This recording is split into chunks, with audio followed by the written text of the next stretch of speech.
Hello, everybody. It's Oh, Colin. hi. Are we hosting a different kind of podcast from now on? Yeah, I'm going for sensual deep, feelings podcast? Sensual Christmas feelings. Ew. Hi. I'm in Hawaii right now.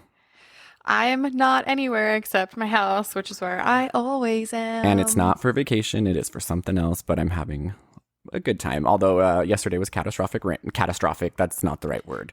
Record-breaking rain. Colin's Torrential. sitting in 2 feet of rain. Catastrophic. But you know what? He'll do anything to record this podcast. I'm just in a His feet canoe are right now. pruned up right now, but he will do anything for this podcast.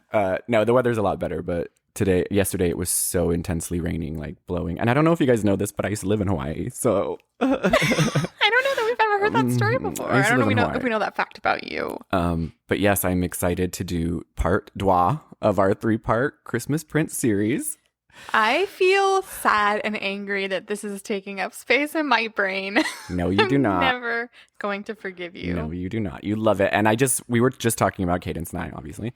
And, you know, they kind of got what's the word? They kind of got a bad rap for number 1. People kind of dogged on it because it was so bad. And anyway, it ended up getting them publicity and they made 2 more. And they did not run with the joke. They just thought they were still making a really good movie because it's still consistently wonderfully bad. But that's what makes it good. Like, we couldn't have done the sequels if they had been like all of a sudden making in-jokes or whatever like Sharknado does. They didn't do that. They kept it pure. They kept it pure, and I gave Cadence a little surprise because if you guys have watched Christmas Prince, there's also a Christmas Night with Vanessa Hudgens and the Princess Switch. Oh, yes. And you told me guys, this the other night. In the Christmas Night with Vanessa Hudgens, the Eggcorn ornament is given to her, and she puts it on the tree, and she says, "This is from my great-grandma in Aldovia." They're trying to make a freaking universe, you guys. Did she pry it open and it had a giant decree in it? A scroll. And I'm like, the time difference is weird because I'm pretty sure she's like my great-grandma. It's very bizarre. Yeah, so it's like a parallel time because they're modern, whatever. But we're excited to bring you part 2. So today is Christmas Prince part 2, The Royal Wedding. And it is royal.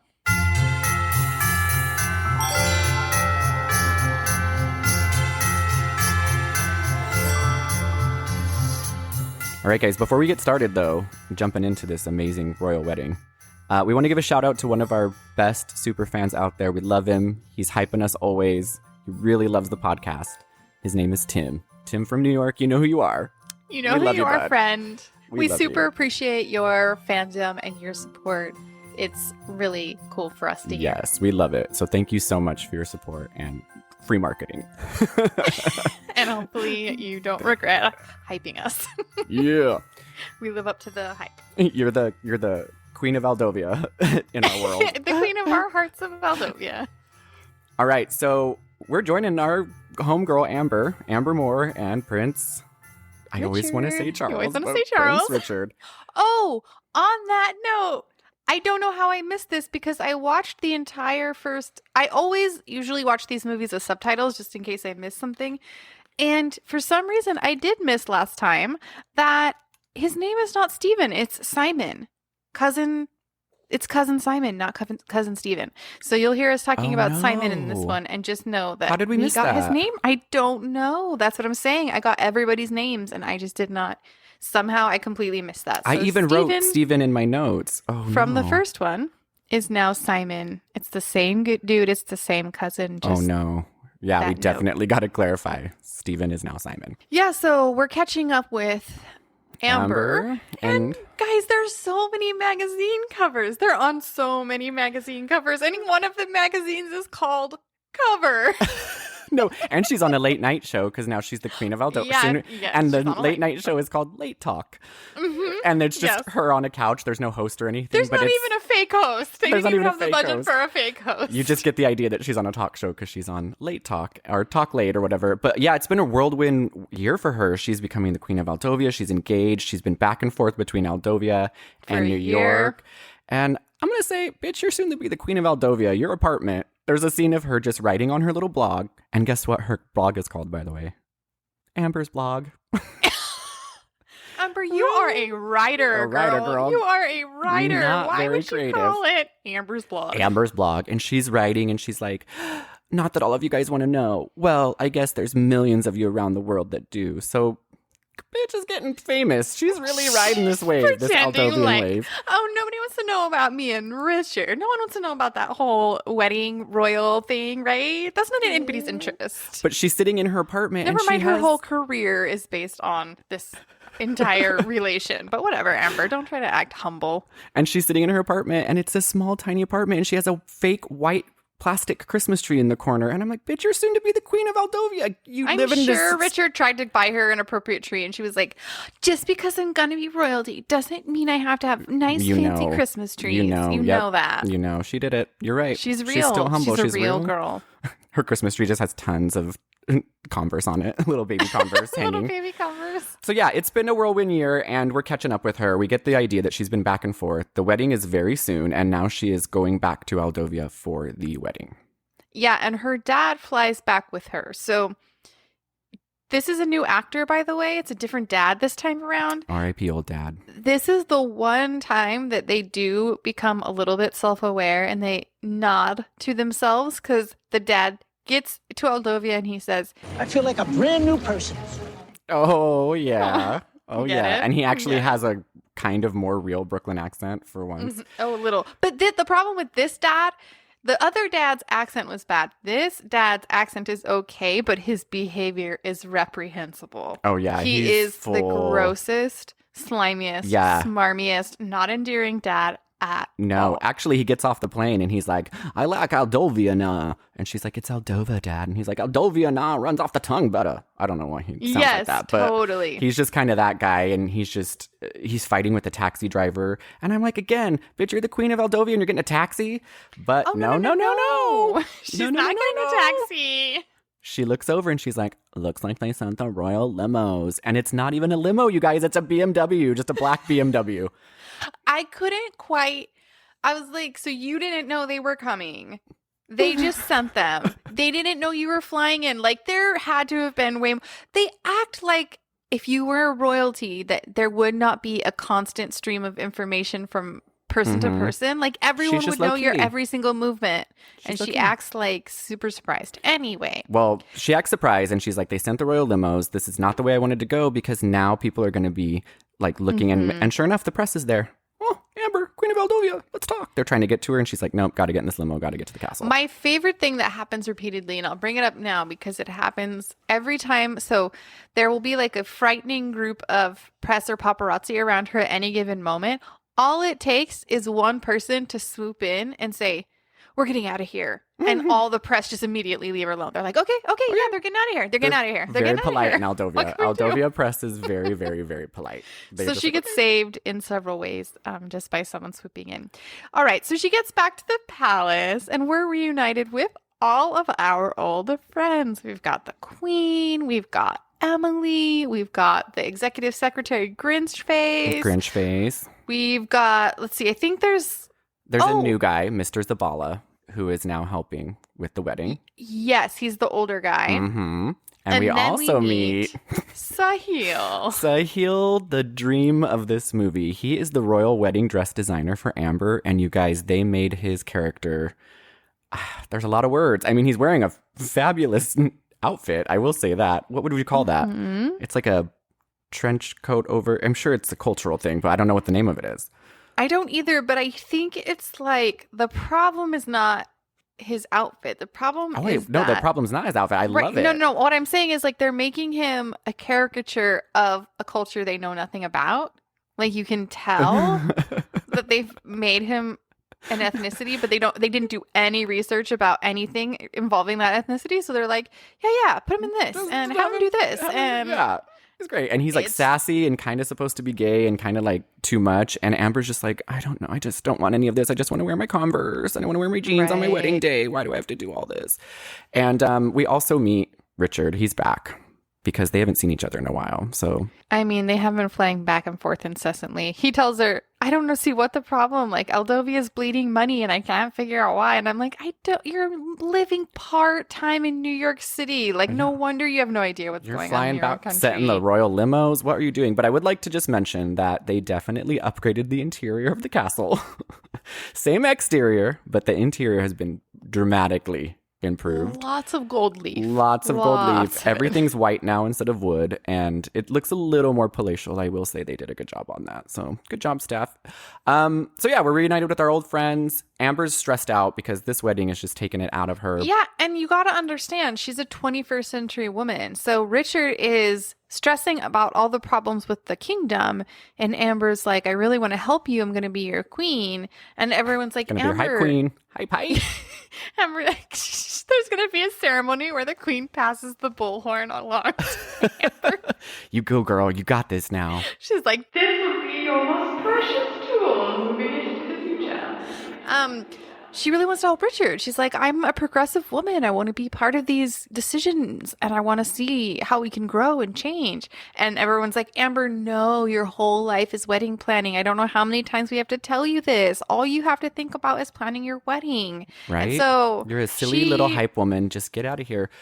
But before we go forward, we did miss something that's kind of pivotal to the storyline. When she gets out with her sleazy dad and they're fighting with the taxi driver, she notices someone reading a newspaper in Aldovia, right? And the cover of the newspaper says, Aldovia's going to hell with the 21st century modern stuff. And it's like the most awful. 21st century modern stuff. It's like, because it's the... Without that stuff. Yes, it's like the funniest headline. It's like, we don't want to go into the future. We don't want to change. And it's just like, basically all these headlines. She sees multiple people reading newspapers, and the Aldovia newspapers are basically saying like, Prince Richard is bringing in the end of times with his modern take on things. He's adopted, and he's a king of Aldovia. They're and revolting. His queen wants to make decisions. Yeah, they're not having it. Not having it. Yeah, that's kind of the theme of this whole thing is like, well, it's two themes that kind of get mixed up in one another. Some not come and quite go. clear. Some come and go. But the idea is that she wants to make it a more progressive kingdom. See, the whole thing is that for some reason, Aldovia is existing like it's still medieval times. It's very strange. And even as we saw by the wolves and the horses and the Queen of Narnia sleigh. It's so odd. And so it's like she's trying to be like the hip, cool, like, listen, I'm from New York. Like, I'm a street kid, and we're just so behind the times in Aldovia. If you trust me, I'll get you there. Bitch, you don't even write for a magazine. You were editing. You were like, we don't know anything about politics or the monarchy. Like, you can't. She was cutting down 600-word articles, 350 words, Colin. So she just all of a sudden wants to make changes to this country. But again, that's the theme. Everyone's like, girl, you don't know what you're talking about. It's just like, step back, let Prince Richard do this. Because they're still in medieval times where women's brains are a lot smaller. So they're like, you can't physically do this, lady. Come on. And she's obviously always going to be FaceTiming her two friends back at home. Always Melissa and FaceTiming Andrew. them nonstop. Always gossiping over Zoom or FaceTime. So they're having this big welcome party. Welcome back, Amber, Richard. You guys are together. You're getting married. The whole tens of people are there from the #1 movie. And again, Meat Gelatin makes an appearance again. And her dad's not excited about it. Because they're not mini corn dogs, you guys. It's still jellied meats. Still jellied meats flopping around on trays. And he goes, I went to Caesar's palace once. Now, I know what happens in Vegas is supposed to stay in Vegas, but let me tell you, there was this one time. Pop, we can tell that story later. Come on. Oh, yeah. Why did they make White? They went a whole different direction with his character. They really did. So he's like, I'm going to have to step in that kitchen and help make corn dogs. Like, he's also like Amber and Emily Whisperer. So his weird street urchin charms... They are not. Emily has no defense against them. She's like, "You're the coolest guy I've ever met." Emily, where's your new tutor? Have you learned how to draw? Have you the crowns got now? Because now you're like 17. Like, she's still presenting stick drawings. I made this for you, Pa.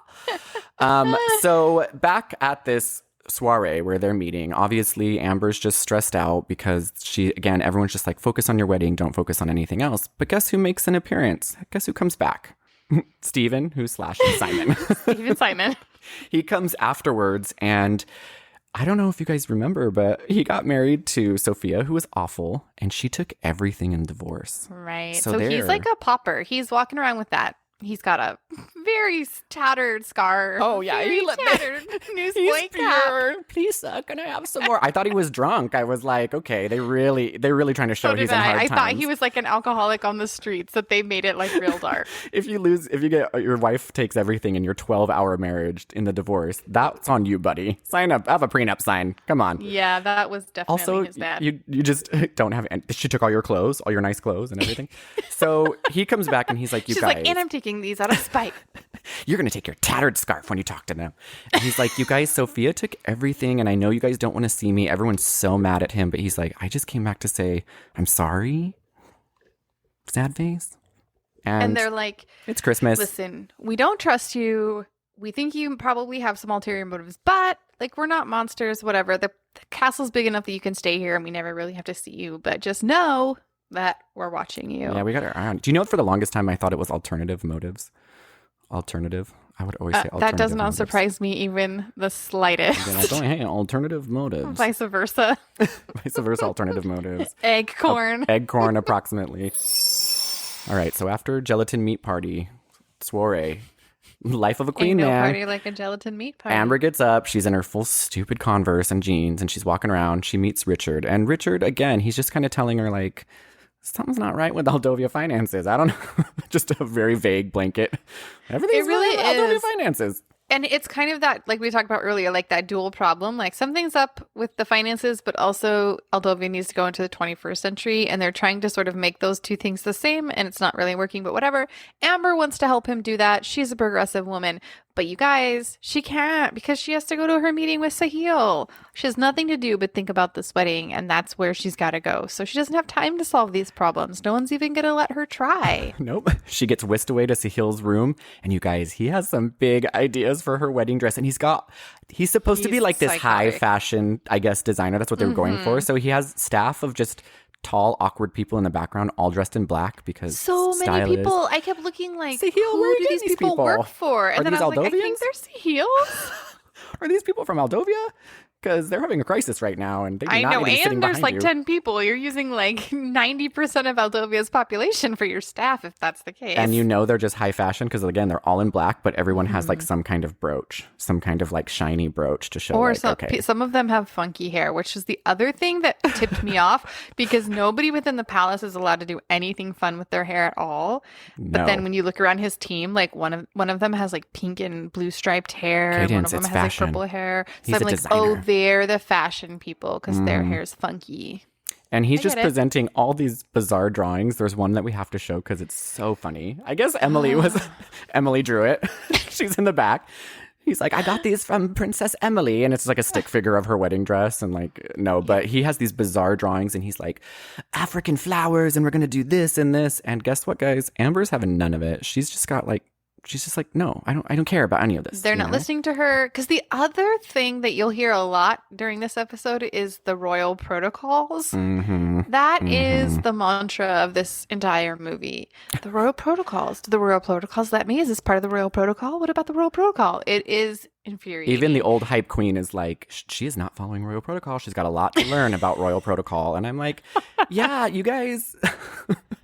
I still don't even know if they love each other. They've spent no time together, I guess. It's so true. I do make this observation by the third movie that I'm like, this feels like the most sexless couple I've ever Oh, laid you eyes know they're on. never having sex. You know They're not it. touching. They're not even affectionate. Their kisses are as chaste as a brother and sister. They Ooh, don't gross. touch. They don't hold hands. They don't. Nothing. Yeah. It's so weird.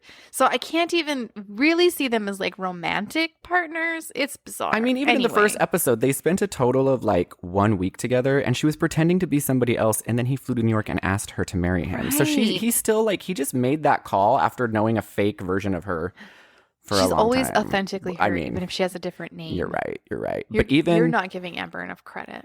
So yeah, after that, she comes back and she's like, I can't make any of my own decisions. And I wanted this wedding. I don't care. I don't feel like it's my wedding. I feel like it's everybody else's. And then the Queen and Richard have a little talk. And again, royal protocol gets brought up.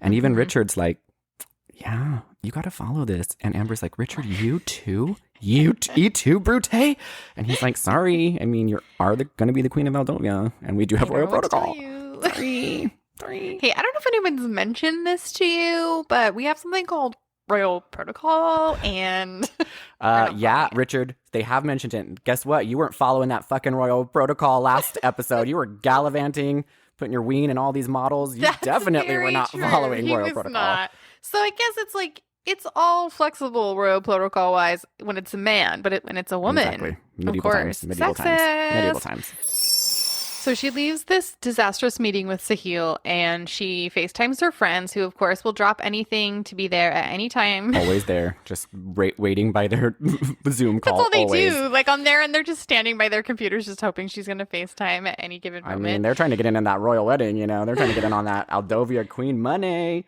They're, they're there to listen to her be sad that Sahil just wants to make her wedding just like this psychotic nightmare where she doesn't have a voice. But by the way, they just throw out there that the magazine that they've been writing for has closed down. So Amber's old magazine has gone under. I bet you Amber's like, guess what's not gone under? My blog. Oh, guess what? I have millions of people around the world following Amber's blog.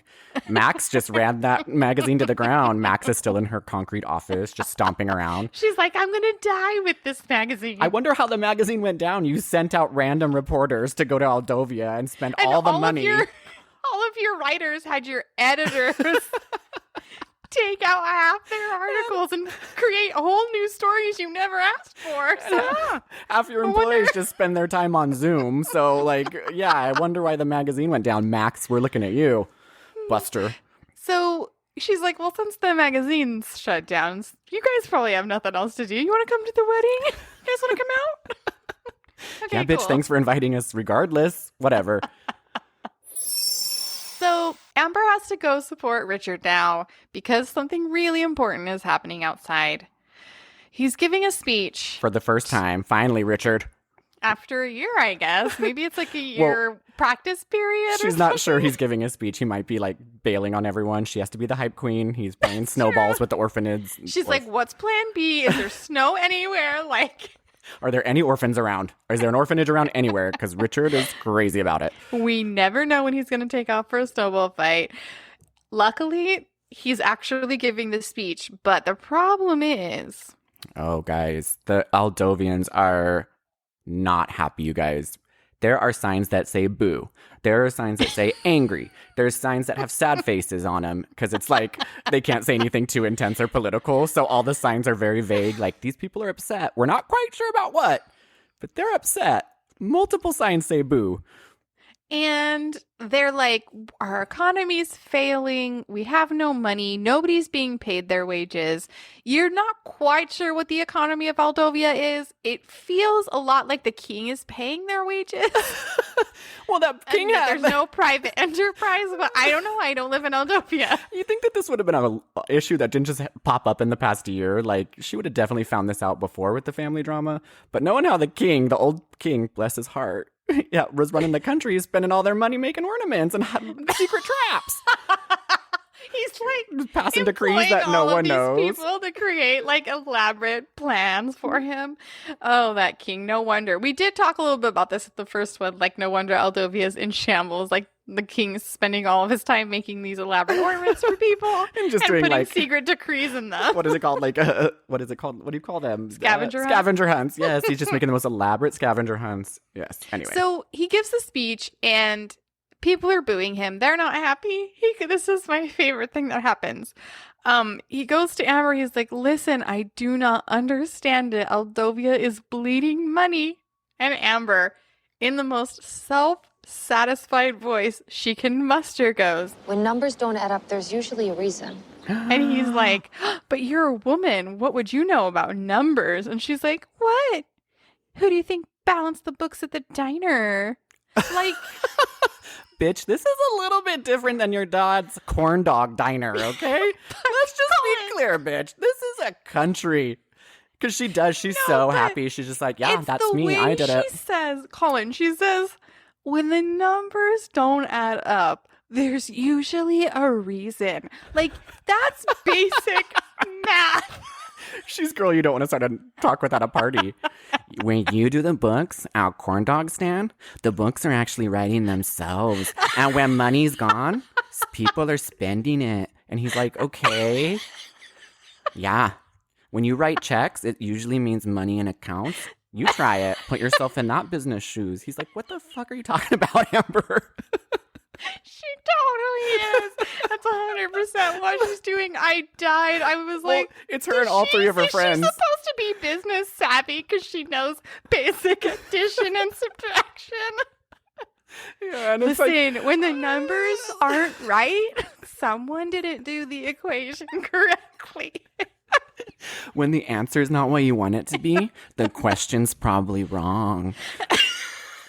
Okay, Amber, how about you just go get that dress, sweetheart? Go talk to Sahil. There's actually a reason that we've told you.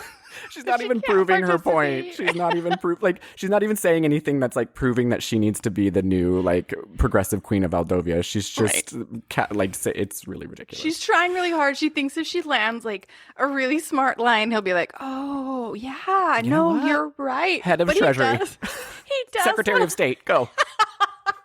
He's like, actually, I don't want you to be queen. I actually want you to take over all of Aldovia. I'm actually going to step down. It seems like you got this covered. Got this covered, girl. The numbers will add up. It's good. But he does say exactly what you said. He's like, this isn't a diner. It's a kingdom. But she's desperate. She's like, but I really want to contribute. Like, I just don't want to be a pretty face. I really want to be a queen. And you know what? He's just not sure that that's royal protocol. Amber, sweetheart, let's follow royal protocol this time, babe. Let's also remember how badly the math tutoring went. Oh, no. With Emily. He's like, actually, I talked to Emily. She said that you didn't know basic math. You actually told her that you don't know basic math. I was just going to say that she literally skipped over math. So I was like, I don't know how to do this. But she knows those diner numbers. She knows those diner numbers. She's like, if 2 cups of coffee are $5.49, you front tax. Ugh, it's ridiculous. Oh my God, I died. All right, we're not going to spend a ton of time on it, but we're just going to touch base because it's good. It's good time. Sleazy dad is trying so hard to kind of like weasel his way into the kitchen. And you guys, kitchen people do not fuck around. There is an intense woman that is just like, yeah, you can help me in the kitchen by doing the dishes. And he's like, well, what is this? This is not New York. I run a diner. And he's just trying so hard to like, he's like, listen, lady, when the numbers don't add up, there's usually a reason. He's just trying so hard to be like, do you guys have a deep fryer? Do you know what a corn dog is? Do you guys have any hot dogs on a stick? I was just going to say, he like says something about he wants to look at the menu because he wants to bring a little bit of New York, a little taste of New York to it. And I'm like, well, obviously we all know it's going to be corn dogs, right? Or Mexican food, or steaks, or burgers. We still aren't sure. Or coffee. So he's just having a hard time, but you know what? He's going to help because he just really wants to get in that kitchen. Meanwhile, he's got his heart set on it. Meanwhile, Richard's still sad, you guys, because there's an economic crisis in Aldovia, and his mom pulls him aside, and she's like, listen, Richard, I get it. People are starving. No one has electricity. No one has any food. Can we just not let the economic crisis that's facing Aldovia affect our Christmas season, please? Like, literally almost word for word says that. I'm starting to think that this royal family, between the king shenanigans and now, like, they just really don't know how. We were just seeing Amber's story. Now it's time to see this kingdom story. It's really fucked up. She's like, there's no reason that all of these people suffering or that should affect our season or the wedding. Think about your wedding. Like, you don't want that screwed up knowing all these people are dying. Sweetheart, just turn a blind eye. No one cares. Let's just get this wedding. Fine. All we got to do is lock the castle doors. And like you said, what the hell kind of economic crisis? Again, because it's like medieval times. It's like they don't have power and bread. It's like, let them eat cake status. Pure Marie Antoinette. Who's paying the bills? Like, I still cannot figure that out. Who's the main employer in Aldovia? Yeah, I don't. Yeah, the king. I guess it was king. When he died, nobody knew what to do. From the king. Right? Jesus. Yeah, it's like what they're waiting to find an acorn full of instructions. This is how to save the economy. Paychecks. Yeah, it's like why the whole place, but it never tells like what happened to make those numbers. They don't add up. Duh. That's what it is. So they're good. If they find an acorn, if the numbers don't add up, there's probably a reason. And there's like a little king's seal on it. Then Lord Leopold is called upon. Mm-hmm. And Lord Leopold was the previous king's most trusted advisor. And he's going to help with the implementation of a very vague economic plan that we keep hearing a lot about, but we don't quite know what it consists of. So that's important to know. And I'm still not sure why Lord Leopold didn't step in, I don't know, like before the economic crisis happened to help. Yeah. When the king died, was he like, bye, not helping anymore? I think so. There was like a brief explanation about this, and I don't remember it completely, but essentially he was trying to help the previous king implement this new plan to, quote, usher them into the 21st century, which means they're probably going to pay them with direct deposit instead of like old written checks. But then the king sent him off on a treasure hunt, and he's like, oh God, I've been on a 2-year freaking treasure hunt that the king made for me to get him out of his hair. And then I think it does say something like when the king died, it was just too painful for him and too complicated for him to do it on his own. But he's definitely ready to do it with you now. Definitely. Okay. Sorry, country that I love and care about. The king dying is too hard for me. Now go into an economic downfall. So ridiculous. I feel like having one person in charge of your economic security is probably a bad idea. Get a board of advisors, like multiple people. Like, he needs to sign our checks, and he just left. So I don't know how that's going to work. And Richard's like, I can't do it. I absolutely cannot sign the checks. That is not my job. I am not the trusted economic advisor. Until there's a royal decree from the old king hidden in an acorn saying that I can do that. Sorry, if you find an acorn guys. with a decree in it saying I can sign checks, I will be there. But until that time, no way, Jose. My hands are tied. It's not royal protocol. It's not royal protocol. So then we get to the moment that Sahil has been waiting for. Oh God, the wedding dress. He's supposed to be this hoity-toity, high fashion, employing 20 people to come to the wedding. And you guys, he gives the reveal of the wedding dress, and it is hideous. And I know that they're doing it on purpose, but I'm like, did anybody read this guy's resume?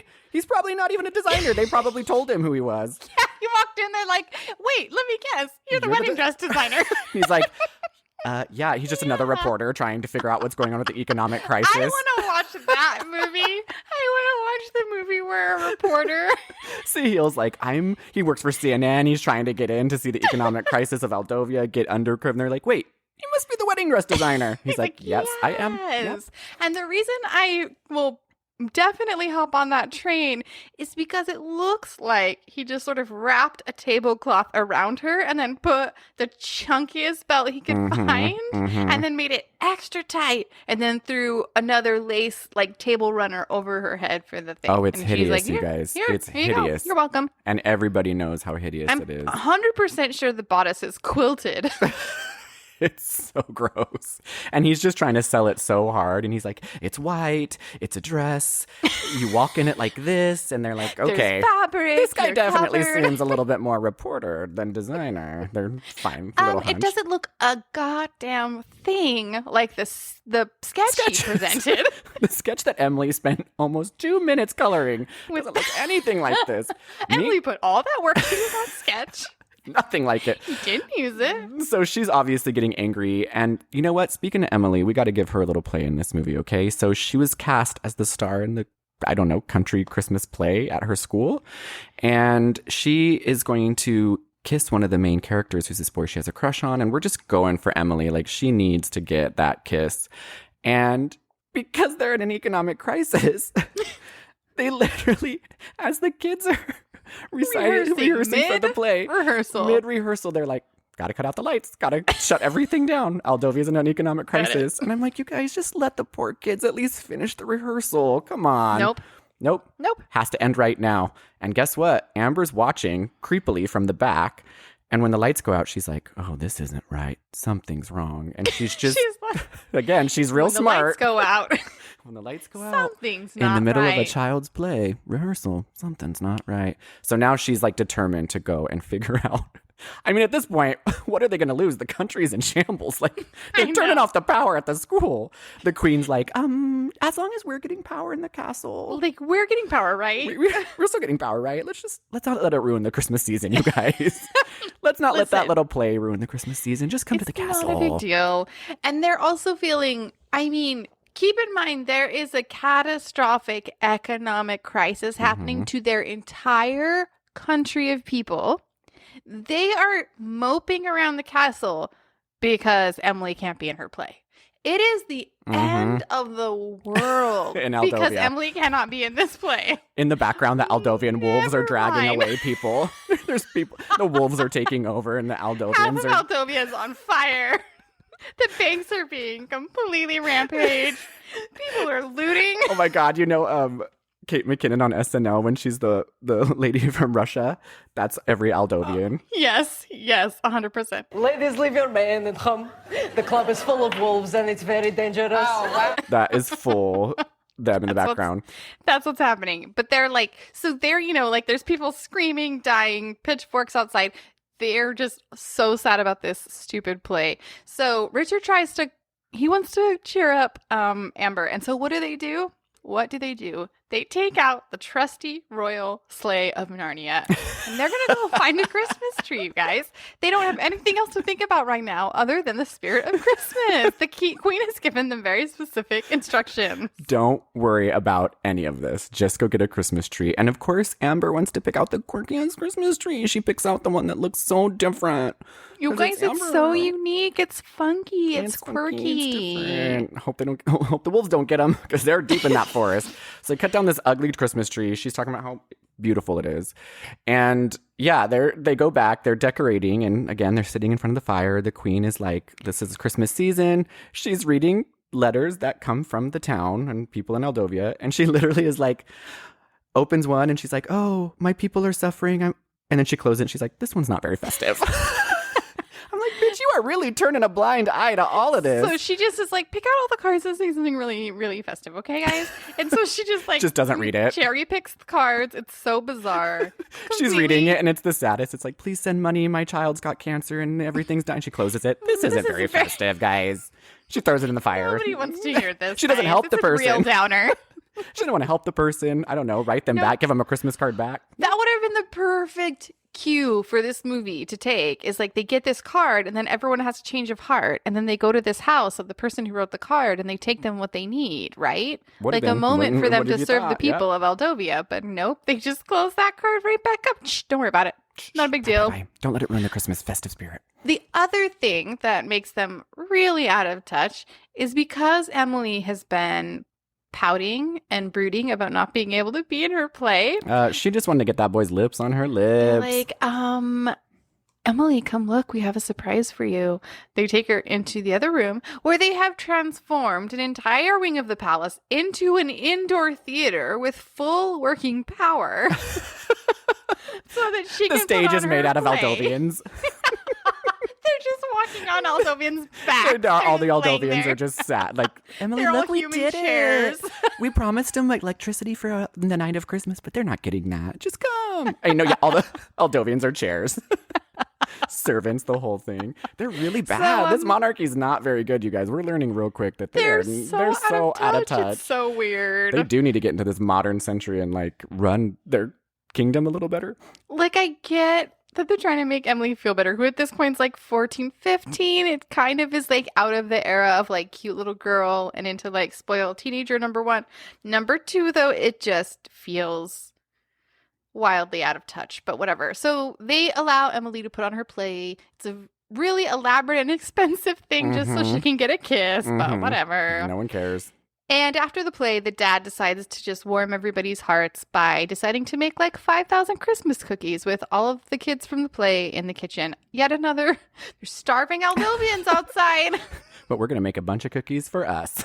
And waste a bunch of frosting in a frosting fight. Oh, they have a full frosting fight. And again, Let's just people take in it the to the background excess. being pulled away by wolves screaming. But you know what? We're having fun. We're having fun. All right. So meanwhile, Amber's friends, they decide that it's time to fly in so they can celebrate her bachelor party. But Well, her wedding and her bachelor party. The wedding that she didn't invite them yes, to, I that guess they're you're only right. coming to because they got laid off, basically.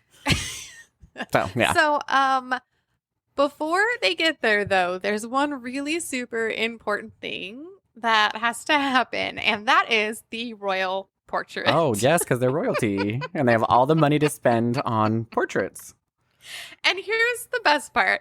Amber wants to wear like a very tasteful, like tiny silver locket, right? The palace Is it the one that like- Emily gave her, the snowflake one? No, that was a bracelet. Oh, she's like, can I wear this really beautiful snowflake bracelet? It's just like this very tasteful small necklace, right? And they're like, that's not royal protocol. You can't wear that. And they give her like the biggest, gaudiest, disgusting. bejeweled Target necklace. you Oh, could it is ever pure Brenda. see. It's pure Brenda on vacation in Florida. It's giant, huge. I say that as a Brenda on vacation in Florida. I Okay, love that There's shit. a difference between. Love I it. love big jewelry too, but It's there's a not royal difference jewelry. between. There's a difference between like big jewelry that's kind of cool and like elegant, and then that jewelry, and that is Yeah. full It's silver cute. chains for So, life. That's like one small slight against Amber, right? The next small slight is that her blog has been shut down by the palace. And they just don't think that it's appropriate for her to be. In this case, I kind of side with the palace. Like she The palace is sort doing of one spilling thing right. The royal beans. For the first time, they do one She's thing like, right. There's economic distress, but like we're throwing plays, we're making cookies, The we queen's have kind all of of our lights on.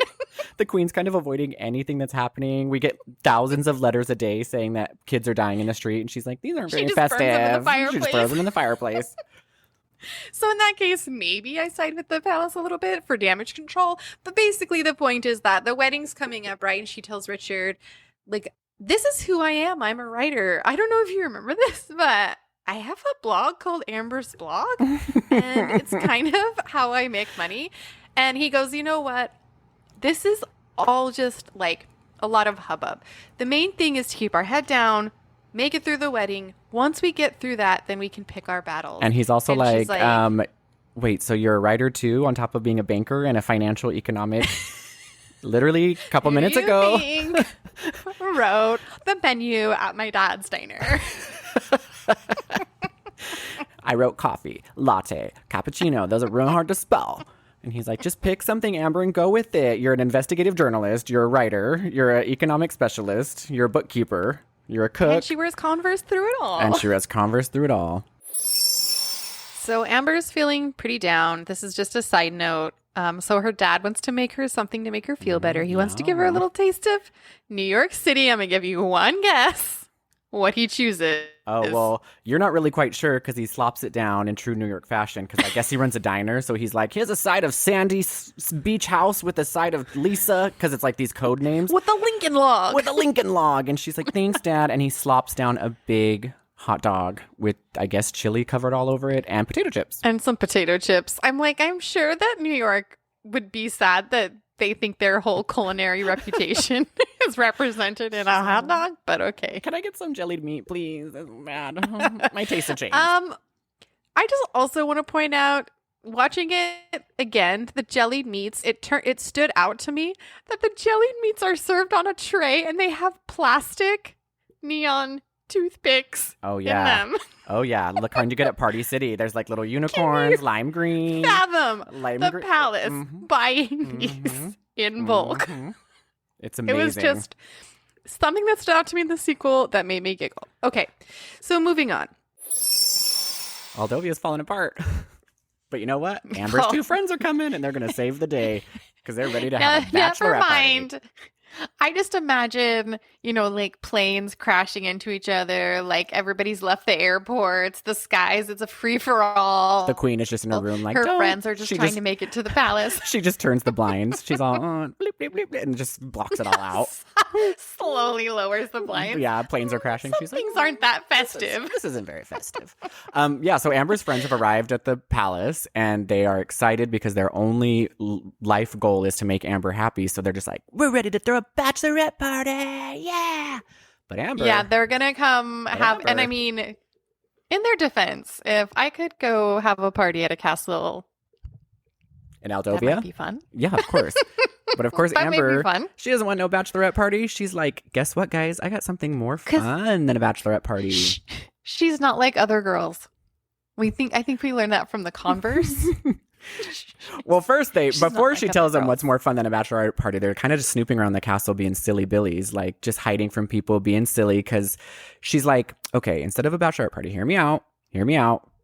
I want to take that aforementioned card that the queen read and folded up and said it wasn't very festive. She's like, I'm going to go find that, and we're going to go find the guy who wrote this, and we're going to go on a little investigating spree. Fun, right? I mean, fun, cool, right? I think she sold it to them more like, hey, you know how you came here for a party? You know how we used to party at work? Remember how our work was being journalists? Wow. She's just like a long-winded I way of have being. news for you. That's how I imagine. And then she But literally says like, yeah. She goes, I have a real journalistic instinct. There's something big going on, which is causing the country to collapse. Yeah, no, fuck. Amber, everyone's been talking about it. Who do you think knows why the country is collapsing? You were watching Emily's play and the lights went out. Like, that's a hint. Okay. So She's like, I don't know if you have something called instincts, but I do. You need to pick a lane. There's actually a shit show free for all outside. And I have a very strong feeling there's a reason for it. So she goes and she finds the card. They sneak around the castle. They get the card and she's like, let's go. Her friends, of course, because they have no personalities. Yeah. They're like, we'll do whatever you want, Amber. We're just here to serve you. Just to make it clear, the person who wrote the disgruntled Christmas card and sent it to the palace, the queen said wasn't very festive. They were saying, like, we don't have enough food. We don't have jobs. Like, we're really suffering. Can you please help us? And that's who she's using as her source to, as she puts it, solve the finances of Aldovia. Yeah, I guess her plan is to go hunt this guy down and be like, why'd you write the card? Tell me how the people are feeling. I don't know.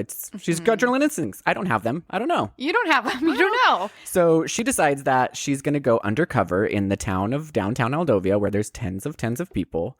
And I mean, hijinks all around. Hijinks all around. And going undercover basically just means she puts on sunglasses. As the soon-to-be queen of Aldovia, she puts on just big sunglasses at night. And then she takes them off as soon as she enters the pub. That was my favorite part. She goes in at night with a hat and glasses, walks in, and I guess she's just like, well, fuck, it's dark with glasses on. She takes off her hat and glasses, and everyone's like, Amber, hi, we see you. You're going to be the future queen. What are you doing here? But sure enough, she finds the guy, and she confronts him. And her investigating... I wouldn't say confront, because she's trying to get information. So she's not like, hey, you jerk. She's like, tell me everything. You can trust me. He's like, this is kind of strange. The future queen's coming into the pub and just asking me questions about a Christmas card I wrote that was angry. I'd be a little bit... I just need to share my favorite part about this meeting. So she has her little reporter notepad that she's writing on. And he goes, all of these things are happening.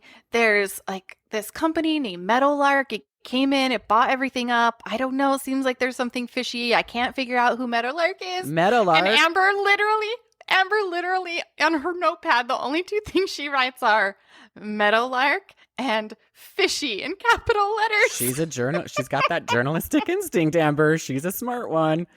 Oh I died. Gosh, so dumb. And she's got no blog to write anymore, so now she's just desperate to do something, write something down. She's got to stay busy. Yeah, so basically she gets the keyword, which is Meadowlark. And this is one of those situations that I brought up earlier where all of a sudden paparazzi notices her, but all it takes is one person to be like, she's with me, let's get out of here. And then the crowd disperses because in this moment, that person is Simon, cousin Simon. He finds her, the paparazzi's crashing in, and he's like, come with me. And so they leave, and you kind of can't figure out what Simon's motivation is because he has been very much the bad boy. In case you didn't remember, he tried to take over the crown in a last-minute attempt. There's a lot of suspicion around Simon, and everyone's kind of like, why'd you come back? We don't buy your... I'm sorry. There's like a little bit of feelings that he's the one that's causing the economic crisis because usually there's one source that is very easy to find. In this case, Meadowlark, maybe. That's how usually economic crises work. But anyway, yeah, everyone's really suspicious of him, all right? All right, so as Kaden said, Simon comes in and saves the day because, again, she's in that pub just with her real good disguise on. And then everyone's like, wait, is that the future queen? She knows about business. She knows about business and economy, and she's got a journalistic instinct. So everyone's kind of starts gathering around to talk to her, and that's when Simon's like, we got to go. And again, no one holds her back, nothing. They just flee the scene. But she's got that notepad with those 2 keywords on it. So what do you think they do? Fishy. What do you think they do? Well, here's where it takes a weird left turn. I still am vague on Emily's age, right? We've talked Is she about 12 this. or 17? We don't know. But here's where it gets even weirder. Already she's ambiguously aged, but it turns out that when they tell Emily that they're trying to figure out what this company Meadowlark does, Emily's like, If I can create a network interface that catches the traffic to the legitimate server, I can backdoor the access. And then Amber's like, bitch, I didn't tutor you anything. We still haven't hired a new tutor for you. You draw stick figures, but now you're like a hacker, a computer hacker. She's like, Yes, I'll drop the mainframe plans with my crowns and my paper. it's so weird. And then the weirder part is she's hacking into Meadowlark's mainframe so she can find out all their info. And Amber and her friends are like, okay, well, I guess if you're going to take care of this, we're going to go do the bachelorette party. No, they go, how long will it take, Emily? And she's like, all night probably. And they're like, well, in that case, bachelorette party. Still wanting It's that so hardcore bizarre. bachelorette party. So they go, they go to their bachelorette party is like them painting each other's toenails. It's not that great. The point that made me laugh, the point of this is they do leave her all night. And you guys, she's sitting in her wheelchair in the same room, in the middle of the room, has not moved a muscle. And they're in the back with their goblets, their bachelorette goblets, just having the time of their life. And Emily's just stuck freaking. She's got freaking bed sores. She's like, sitting in her wheelchair. her for eyes are 16 burning. They're hours. blood red because she's been staring at a screen. But Simon's kind of helping her a little bit. He's kind of like encouraging her. He does say, Still at it?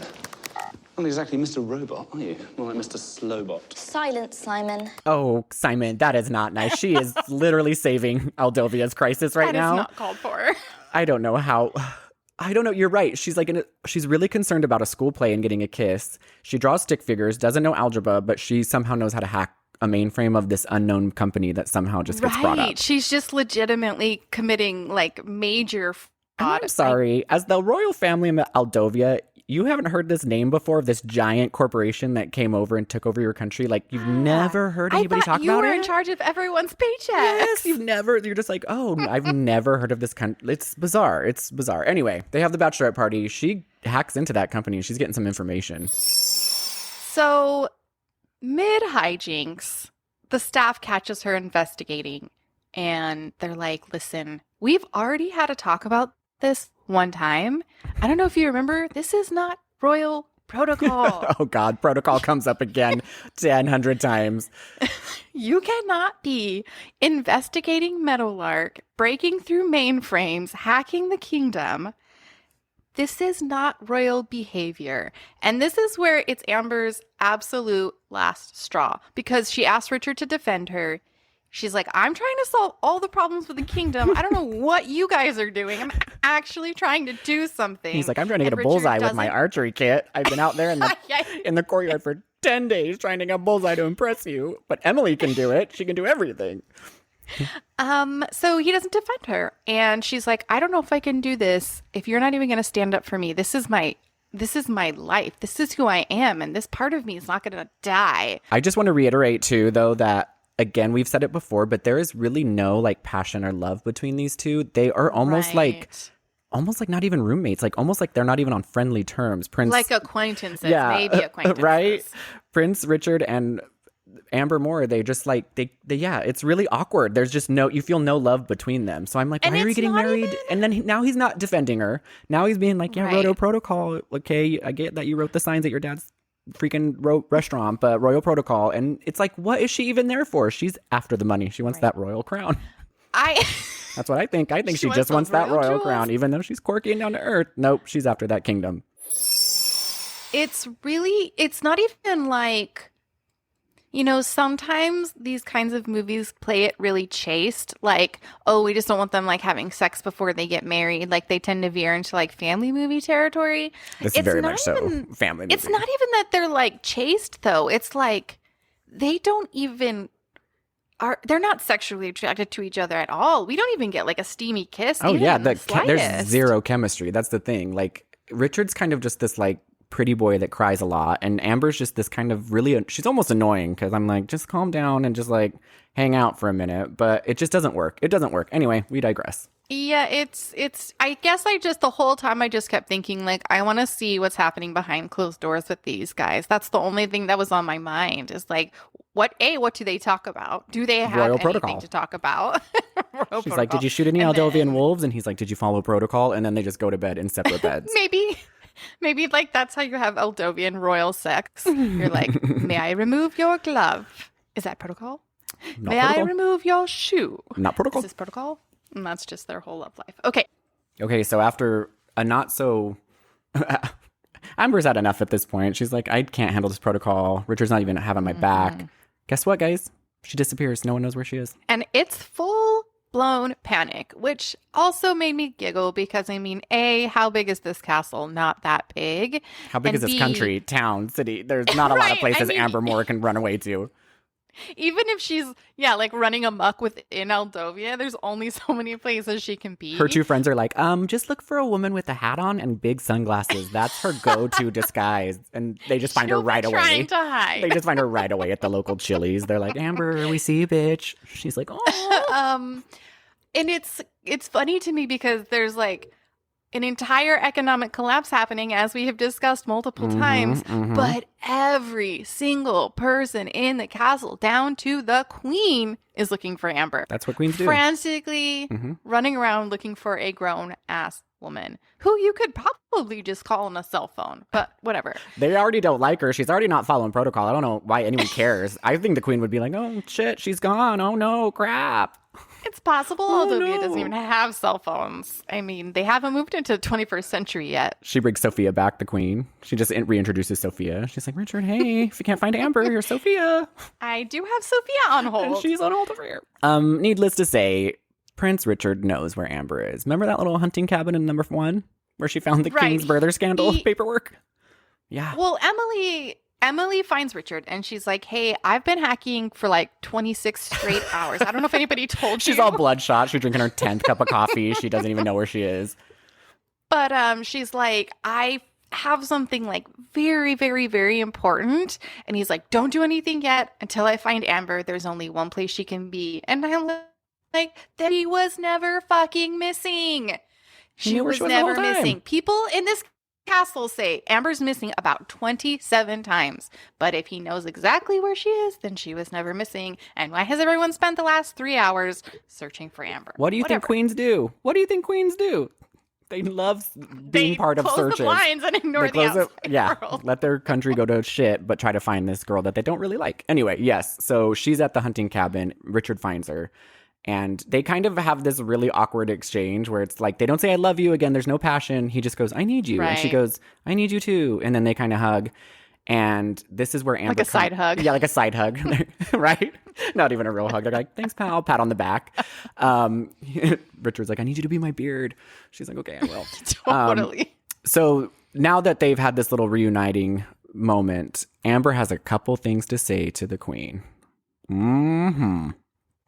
They choose, again, as they always do, the weirdest places to have these like heart-to-hearts. They all gather in like a big empty room with wooden walls Yep. and stand like in a circle while Amber like goes around the circle giving a piece of her mind to everybody. There's no chairs involved, not a couch. Everybody's nothing. standing.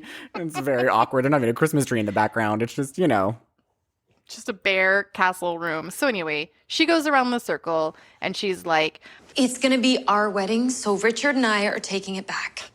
I don't think you understand. Go on. I know that it has to be grand and royal and magnificent, but it also has to be about us. And I'm half of us, so my gown, my shoes, my jewelry, and my menu. Prepared by my dad. but basically, I mean, what happens, Colin? She tells everybody everything, and what do they say? you're not What does following everyone protocol. always say to Amber? No. They're like, okay, you're right. Exactly. Within 2 seconds, an No pushback, entire, nothing. Yeah. The queen, An everyone's just like, entire okay, all of our generational kingdom. stuff, these Exactly, kingdoms, that's traditions, what I and was these gonna say. political things and these economic processes we put in place. Okay, I get it. You don't like them, so we're going to change them. Cool. We done. just, we never thought about it that way before. You're absolutely right. But All we Amber needed doesn't was really change give of a perspective. She doesn't really give a specific thing. She's, girl, you shouldn't start talk with at a party. She's like, the country is in collapse, but are you collapsed? Business, economic crisis. and she's not really saying anything. And they're like, you know what? She's got a point. Let's change everything. I mean, at this point, what do they got to lose? Their country is in complete chaos. So at this point, already burning. The queen's like, you know what? She could literally say whatever. Let's just try it out. All right, so now's the big reveal, okay? The information that Emily has discovered is that Meadowlark is owned by Sir Leopold. Simon is not the bad guy, Dun, you dun, guys. dun. It's Leopold who had been helping the previous king implement this economic structure and then just scurried out of town. Well, I guess whatever he did set up was a giant shell corporation to take all the profits from the kingdom, and then he left. Way to stab your king friend in the back, Leopold. Come on. That's where he was. We were questioning, like, who just goes off? And now we know why. He's starting a giant shell corporation to funnel apparently all of Aldovia's money through. Like, how does... I got a lot of questions about that. It's like the Amazon of Aldovia. When the queen... I just kind of wished I had heard that conversation because the queen tells Richard, like, I've asked Sir Leopold to come back. He was like helping your dad implement this economic policy. Can you imagine? Leopold thinks he got out of there scot-free. The queen's like, hey, my husband actually died and like Richard needs a little bit of help like setting this up. Do you think you could help finish this job? And he's like, yeah. I'm in the Bahamas currently, but I will be there shortly. Yes. I know if you've got a shell corporation that's funneling an entire country's all of their finances, yeah, you're definitely on an island somewhere in Fiji. You do not have time to come back and help Richard with anything. But not to put any suspicion on him, he comes back because he's got to be like, well, they'll never suspect I'm draining their company dry. I'm still confused as how this is happening. Never mind, I bought my plane ticket with Meadowlark funds. His house, everything is linked to Meadowlark. He's like, charge it to Meadowlark. Well, because at this point, he's like, the queen's that monarchy's so dumb. They won't know anything. They don't know how to run a country. He's like, I could literally have this like so obvious. Close her blinds.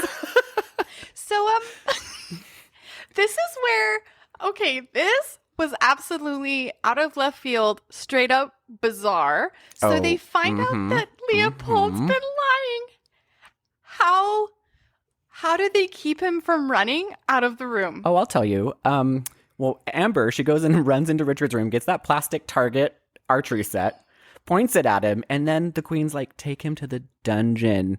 You guys. They fucking threaten him with a bow and arrow. This is Aldovia. These are like supposed to be sophisticated people. And they are holding up Sir Leopold. They are holding him up with a bow and arrow. They're going to shoot him with an arrow. And of course it's Amber and it's that plastic target. And so he's like, this isn't too scary, but I'll let you guys feel like, I know it's like, and no police are called, nothing. And they're like, take him to the dungeon. And everyone's like, oh, I thought that was a yes. What? I was just going to say yes. This whole time they've been joking about the dungeon and no, it's how real. There's no dungeon. And you figure out at the last second, the queen's like, no, there is a dungeon. Take him to the dungeon. And it's like, not a trial, not a lawyer. They really were actually quite stuck back in the Dark Ages. Like, quite stuck. It's not even like, I think they think it's kind of supposed to be funny. Like, haha, there is a dungeon. And this guy's been stealing so much money. He's definitely going in the dungeon. But like, are you hearing yourself? You're locking a dude in a dungeon. Yeah, this is going to be like a 10-year trial. There's going to be like a lot that has to go on. If he's funneled that much money through a shell corporation, this is going to be a huge indictment. Everything's going to go hit the wall. But no, they're just like, with the queen, she's like, let's just throw him in the dungeon. It's not festive. Let's just kill him. Festive to let everybody know all about this. Let's just kill him. Let's just bury his body in the back. Because that's what we do here in Aldovia. Can't put on her Christmas plate. He's like out here ruining it for everybody. Just like put him in the dungeon. Let us have Christmas. Let us have the wedding. We'll figure this all out after. And if he dies down there, we'll go with the royal family. We'll cover it up. So then after that, I just couldn't get over that like they held him up at freaking Arrow Point and then put him in a dungeon. And you're supposed to be like, oh, ha ha ha ha ha. He's a bad guy. Crazy. He deserves the dungeon. Aldovia's it was just nuts. bizarre. It was just so bizarre. So after they're definitely not in the 21st century in that regard. After this whole shenanigans and they find out the person who's behind the entire downfall, again, it's just linked to one and only one person can take down a whole country apparently by starting a show company. So now they're off scot-free because Prince Richard gets on the national Aldovia TV and he's like, hey guys, remember how the whole economy is collapsing and everyone can't eat and we can't power our cities and no one has Christmas presents and hospitals are shutting down and the orphanages are dry? Well, we think we figured out who did it, and guess what? We're taking care of it. Don't ask where he is. Don't ask where he is. Don't ask where he is. Don't ask questions. Nothing. He's just like, we've linked it to someone. He's a real bad guy, but we got it covered. And you guys, everything's fine. Aldovians are 100% behind him. This makes sense. Mm-hmm. This is definitely something that They're makes not sense. at all like, could we get some numbers? Could we get any information? Because he just sits in front of the TV. You know how we've been Even collapsing? a pamphlet will do. Guess what? We got it covered. We figured it out. Trace it to one person. Everything's fine. We're going to pay. And then he literally says we're paying everybody back. Mm-hmm. Yep. There are so many logistical questions as to how this is going to happen, you guys. I guess they are still signing those paychecks with the palace. Nobody knows. One by one. God damn, in America, you try to get unemployment, it takes decades, but apparently everyone's getting paid out of the shell company. It's already gone. You know he bought an island. There's no way. Oh, for sure. You know, it's he minus. liquidated all his assets. He's in the dungeon like, I've got the last laugh. I'm right? going to try to pay these people back, and there's nothing left. No way any money's left. So it just is funny because that's just like their blow over way to like, that's the end of that. Okay. The whole movie's been about economic collapse, and nope. He also, though, takes it one step further. Not only is he like, all the money problems are solved. By the way, my new wife's dad is now an Earl of Aldovia. Just throwing that in there. Yeah, that seems a little bit like nepotism, okay? Yeah. What has he done to be the Earl? He's literally done nothing. He made Amber a sloppy hot dog thing. That's made a the hot dog. only thing he's done. Oh, wait, he made 5,000 cookies for all those rich kids. That usually makes you an Earl. That usually, he's like, yo, I'm an Earl now. Just so, he's still so gross and sleazy. Totally. But yeah, he does make him an Earl. And again, Aldovia is just every decision Richard makes now, Not they're a question fully is behind him. asked. No questions asked at all. I mean, it's now that he's got that sensible Amber by his side. Yeah. We can trust him. I guess that's what it's supposed to be. Like, she just single-handedly saved this country. Although it's really Emily. Come on, guys. Pretty sure it was Emily who figured all this out. She's the one who's the real hero of the story. The entire time. If I was Emily, I'd be like, hey, bitch, you were behind me getting drunk as fuck, and I was the one that found this out. Don't act like you're the savior that comes to save Aldovia. It's me. I think Emily should try be holding all of them up by bow and arrow point at that press conference. Right? She shot the bullseye. She was... And I was going to say, like, Emily should try to throw over the throne now. She comes in full... Well, let's back up. Okay. This is my theory. So basically, after all this gets happened, they have the royal wedding, which is the name of the movie. And let me tell you, there's just one thing I'd like to say about the royal wedding, that they have cake toppers on top of their royal wedding cake, and they are full precious moments rip-off cake toppers. No royal... It's like cartoonish how ridiculous these things look. But I would also like to point out that, what do you guys think Amber wears to the wedding? A very sensible wedding dress. It looks kind of like a white business blazer. No, she wears... matching sparkling Converse. And as she's walking down the aisle, she pops them out. I thought we were saying she got her way that she didn't have to wear that like hideous, gross dress that Sahil had made for her. Oh, yeah. Well, that was part of her. When she went and gave a piece of her mind to the queen, and then the queen changed the entire history of Aldovia because she just was convinced. That was part of it. She's like, I'm not wearing that hideous dress that Sahid gave to me. It's awful. But instead, I'm going to wear this with my Converse. And the wedding party is amazing, but... We got a priest that came straight from a Grateful Dead concert to marry them. Oh, yeah. You know they pulled him out of a like Hell's Angels group, and he's like, I'll do it. He's like full raggedy beard, tattoos. And they're just having a royal wedding, and Sahid is really upset, Do you think it's like I did, that it was really hard for her to balance that crown on her head when they put it on? Mm-hmm. Her little neck is like... Yeah, because not only is it a royal wedding, they finally crown her queen, and they put on the giantest crown ever. That makes no sense. So big. But I was going to say, my theory is that Emily should hold up the wedding. She should come in and be like, I'm overthrowing the kingdom, bitches, with her little bow and arrow. That would be amazing. Because she's like, I was the one that saved everything. I did it. I didn't get my play. She forces everyone to watch her play. Holds him at arrow point, and then she puts on a whole one-person performance of the play she didn't get to do. Someone like barely shifts in their chair, and she's like, move again. Move again. Move again. Move again, bitch. See what happens. See this quivering arrow? So that's what I think. I think Emily should try to overthrow. But I would like to say that during this wedding, I hope that's part 3. Sahil is really upset because he came and flew all of his fashion people out to make this dress for Amber. And he's like, no one here is even wearing Sahil. But guess who comes up? Sassy gay friend who's there to only be gay and throw bachelorette parties.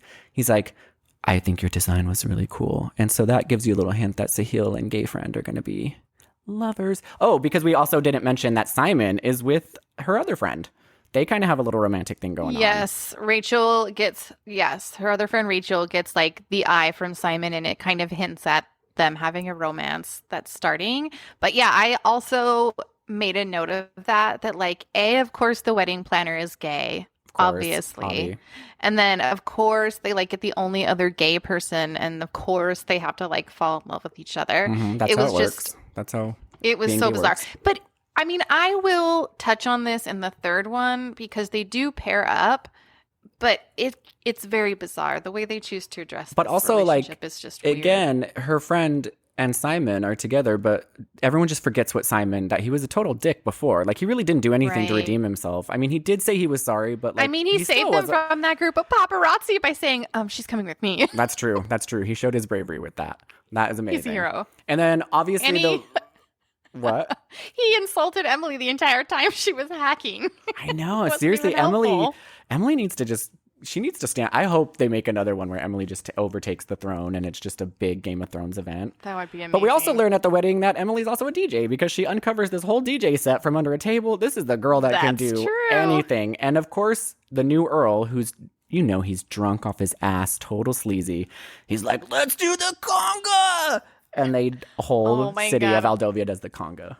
And that's how it ends. And that's how the royal wedding ends. I wrote on my... Okay, well, there's like 3 things that I have to bring up. They're tiny, but they gave me the giggles. One of them is that Emily is flirting with her little boyfriend from the play. That she didn't get to kiss because the lights went out because Aldovia literally shut down because of economic crisis. Like, actually shut down. They're like sitting at a table and something gets on the kid's sleeve. And Emily, like, they try to play this up like this is the most flirtatious moment in the history of time. He gets his sleeve dirty and she goes, how did you even manage to do that? And he goes, I don't know. I don't even know. And that's their whole kiss, flirting make out. interaction. Emily's getting pregnant tonight. I don't even know. Then the dad serves... He's now half in charge of the food because he became friends with the cook. No, he didn't become friends with the cook. He became the new Earl, and she has to do whatever he says. Well, they had a moment. We didn't touch on it, but they had a moment where they're like... Yes, they did have a moment. Their hearts came together. But also she has to do what he says because he's a new Earl. He serves hockey puck sliders painted red. Oh, my God. He's the worst. Everyone's just talking. They're mumbling behind his back. They're just like, Amber's dad... He is a fucking train wreck. At least it wasn't mini corn dogs. At least it wasn't mini corn dogs. He's literally been slopping food around the kitchen. He's been drunk this whole time. Now he's the new Earl. And then the very last thing is that I guess they couldn't really afford like any music rights. And so Amber and Richard's wedding dance is the Nutcracker. Mm-hmm. That's their first dance wedding song. I would love it. It would be a true B movie if it was like a really cheap ripoff of another song sung by some random person. Because that is a B movie trope that is one of our favorites. Gets real close to the real thing, but but not. It's just like someone else. Under the line. Oh, it's so good. And they conga line for like 13 minutes straight. Oh, that's what I was saying. That's how that movie ends. Is obviously they just conga out, and they're supposed to be fun. Aldovia's great. They really just glaze over fixing this economic crisis. But I just have a lot of questions about that. But you do. I think that we should say that, like, okay, we've been talking about how Richard and Amber, like, don't really have any romantic sexual chemistry or anything. So the conga line starts, and it's like this weird generic, like, almost sounds like a conga song. People inside are congaing for 13 straight minutes. Amber and Richard sneak outside, and they're like, oh, we can finally be alone. Like, we've never been alone for our entire engagement. This is the first time we've ever been alone in a space. They do not say that. Two of us. They do not. Do they really say that? They say something like, we finally get to be alone. They say something like that. Yeah. And then they go in to kiss. Okay, and you think like, oh my God, they might have like a romantic moment. Nope, the conga line breaks out the back door of the castle. Start conga lining in the snow around Amber and Richard. It's madness. It's madness. It's her drunk dad, man. He's starting that party. He just will not. They literally kick open the back door and conga outside in the snow. It's so bizarre. Yes, and it's like everybody's paired up. It's like Emily and her little boyfriend. the gay friend and Sahil, Simon and her friend Rachel. What is her name? Rachel, I think, right? Mm-hmm. So and even the like Grinch face comes out and she's dancing with another head of. He was the guy that originally found Amber. Yeah, the other guy who's like the secretary. He's like he has a name in the third one and I'm blanking on it right now. But yeah, so and then her dad doesn't romantically get together with the head chef for the wedding, but they have become like, you know, partners in crime. They're having a good time together. You can't go to a wedding and not pair up. So, that's exactly it's you can't be single at a wedding and you can't be single at Christmas and you can't be single in Aldovia. You have to pair up with somebody or you are less of a person. That's just Aldovian customs. Yeah, I mean that's Aldovian protocol. Amber's like the protocol. She's like, I will bring Aldovia to half a person. Yeah, I'll bring Aldovia to 21st century, but I will keep some protocols. You have to match up with someone at every event, or you're not a person. There has to be an even number of men and women at every event. Always. Right? Always. Oh, this one was real rules. Bad. So the basic, just in a summary, basically she solved Aldovia. The whole movie was the crisis, and that's it. And the crisis and the wedding. I guess you could say who do you think solves 2 crises. all the crises? Mm-hmm. Mm-hmm. And I'm thinking, like, Amber, come on, like, just follow some traditions. This is a country that has a deep-rooted history of making wooden ornaments from kings. Like, just follow some of their traditions. She just should have been like, you know what? I'll wear the wedding dress. I'll do the portrait with the ugly necklace. Like, it just seems a little, I don't know. Seems a little obnoxious to me to just revolt against everything they ask her to do. And I get why she's doing it, because she's quirky, different, going to bring Aldovia to the 21st century, but it's kind of just like, girl, at least do one thing and be okay with it, you know? Yeah, I think Richard was like very wise when he said, let's just pick our battles. Like, you know, wise Prince some Richard. things are worth fighting for. Otherwise, just put on the freaking dress. Like, it's not going to kill you. It's not going to kill you. Could you imagine if, like, when you got married back in the day, like, they were like, it's a family tradition to step on cookies. And you're like, no. Changing it. Taking it to the 21st century. Like, I want it to would do take me 2 seconds to just step on the cookies. Yeah. And then just step on the cookies. No, I'm going to go out and investigate. Like, it's ridiculous. All right, guys. So that's A Christmas Prince, The Royal Wedding. Hope you really enjoyed that riveting movie that really had little to do with the wedding and more of an economic collapse, but a little bit to do with the wedding. I think we all took a lot away from that, like, economically speaking. That was basically a course in economics and government. Mm-hmm. Mm-hmm. We learned a lot. I'm surprised little about the wedding. I'm surprised Prince Richard didn't announce when he announced her dad being the Earl, and he's like, and our new Secretary of Treasury and State and Defense and Economics is soon to be Queen Amber Moore. And she gets up and gives a speech, and she's like, back in the coffee shop, I used to do tips and taxes, and everyone's just like, okay. But Aldovia would still be loving it. They'd be cheering so hard because everything's great now. Everything's fine. They found the vague bad guy that nobody knows, and that's it. Emily would be at the Department of Justice, and she just holds everybody up by bow and arrow when they do something wrong. And then they still make the queen the hype woman. She's like trying to get out of it, and they're like, and the new queen of hype is your queen of Aldovia. She's like, no, I'm retiring. No, please. After that old mishap last time, I can't spend any more money on homemade signs, okay? Homemade signs and blowhorns. Just pure. I was just gonna say that I rented my wedding dress. Like, I got engaged after 2 weeks. I always make rash decisions, and I even made a rash decision about getting married really quickly. So I don't understand, like, even planning a wedding, really. Like, Jed's mom tried to be really sweet and, like, plan a reception, and she had this lady come over and ask us, like, she's like, when you thought about your wedding, like, what did you picture as the centerpiece? And I was like, I don't think I've ever even thought about a centerpiece in my life. Like, I genuinely don't have an answer to that question. Precious moments. Do you have giant precious moments figurines covered in candles? Well, that depends. You got some precious moments laying around. And can they be wearing Converse instead of regular precious moment shoes? That's what I want. God, that was such a missed opportunity. Such a missed opportunity. Anyway. Well, we hope you enjoyed the Royal Protocol, and hope you enjoyed learning about protocol the whole time. And we're going to post some more clips and some more little teasers, and hopefully you guys are seeing some of this on Instagram. We have someone helping us, and they're doing an amazing job, but because we're not very good at it. Yeah, they're putting all the best stuff up. And then we have part 3 coming up next week. It will be The royal baby. Mm-hmm. The baby. I wish they just make so many more. I could do this for the rest of my life, even after Christmas. We could only do a podcast of, yes. Yeah, we should just do it. We should make a separate Christmas podcast, Prince. Christmas Prince, diving into Aldovia's culture.